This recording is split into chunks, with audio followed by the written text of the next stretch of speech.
Hello and warmest greetings. I'm Lebanese composer Sami Seif. I'd like to give a big thank you to Composers Now for this wonderful platform. Today I'm going to be sharing my works and background with you. As I mentioned, I'm a Lebanese composer. My mother is from the town of Ghazir and my dad is from the town of Ash'ud. Both are in the Kisirwen district. I, on the other hand, was not born there. I was born in the city of Abu Dhabi in the United Arab Emirates. So we are a Lebanese Christian family and we have lived in a Muslim country throughout most of my life. In addition to that, the school that I attended had its instruction in French and I learned English from American cartoons. Moreover, being a Maronite, I learned some Aramaic from church. It was a wonderful upbringing, this beautiful melting pot of cultures and languages that I was privileged to be exposed to from a young age. There are so many ideas that come to me when it comes to my music. So much is involved. I am very curious about time and how we perceive time in music, how music can shift our perception of time. That's a gigantic fascination to me. And as my scores will undoubtedly show, the idea of bending time and the idea of multiple temporalities permeates so many of my works, as does the idea of unity and disunity. And that means many things, right? That can mean things like starting from one pitch and then expanding the pitch field to include more and then retracting back into one pitch. That idea of unity and disunity can also be applied to my use of instruments, how all the instruments in an ensemble can work together or in counterpoint to one another. For example, all playing in homarhythms or all playing in different rhythms or different tempi. So these are ideas that permeate so many of my pieces. The first piece I'd like to share with you today is a viola concerto called Shubhul Hawqolo. The title means Glory to the Voice. It comes from an Aramaic hymn from Saint Ephrem the Syriac from the 4th century. This is a tribute to my Maronite background. I had taken this text and written a viola concerto based on this, and the performance that I'm going to show you is played by Stanley Konopka of the Cleveland Orchestra, as well as the Cleveland Institute of Music Orchestra.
enjoyed listening to this piece. This concerto is a bit of a microcosm for my music. It includes a lot of the things that I'm interested in, including the exploration of time, the controlled aleatory, the use of unity and disunity. As I'd mentioned, Stanley Konopka is the soloist in that performance, which ties into my next point, which is that collaboration, as with many composers, for me is a crucial part of my process. Indeed, all the projects that I'm working on at the moment are specific collaborations with players and are dedicated to these players. The following performance I'm going to show is the third movement of my solo flute piece called Sibilances and Fricatives. This is from a piece called Miniatures from Phoenicia. This piece itself shows so many of the aspects that are omnipresent throughout my work. For example, displaying a little bit of the score for you here, the X time signature, the key signature there, which actually comes from the influence of Middle Eastern music. And the other thing I'd like to display is the notation. One of the ideas that is common in a lot of my pieces is a large sort of duration variance. So much music that is written, actually, if we bother to look at the note values that are used, so much of it contains almost exclusively quarter notes, eighth notes, 16th notes, maybe some dotted values here and there. And while there is a lot of very beautiful and wonderful and sophisticated and moving and poignant music written with these rhythmic vocabularies, I tend to like a broader range of vocabularies and a wide range of duration variants. So that means that we have some very slow notes and some very fast notes, and some stuff in the middle, of course. The title of this piece, Miniatures from Phoenicia, references Phoenician music, ancient music that has now been lost, that served as a vehicle for inspiration. And this led me to think about how they notated language, as well as how they may or may not have notated music. As I'm showing you here a tablet, a Sumerian tablet of Hurrian song number 6, which is the oldest preserved music that we have. Of course, I was inspired by other notation systems that existed throughout history. For example, noteworthy among those would be the one invented by Al-Farabi, who passed around 950 AD, or, for example, Al-Dhahabi, who had a staff notation using colored staffs.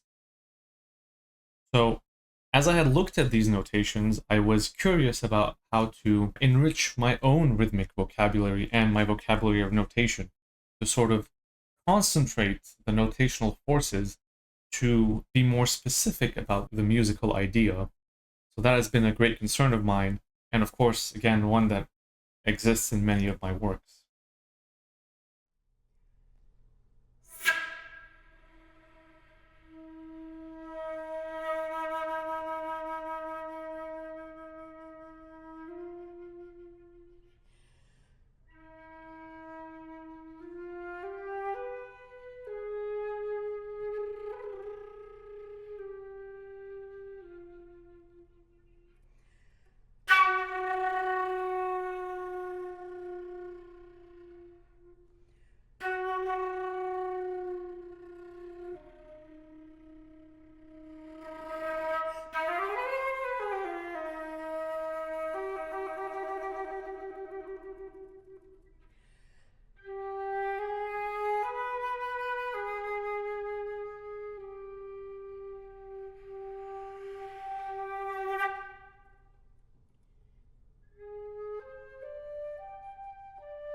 hope you enjoyed that performance.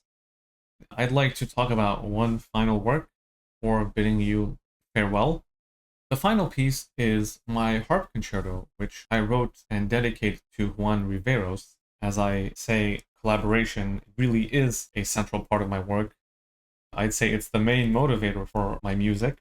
And everything I had mentioned earlier about the common traits of my music is portrayed here, including the use of multiple temporalities and my approach to temporality, as well as quite a wide range of controlled aleatory. So I'm going to show a few visual examples from the score here.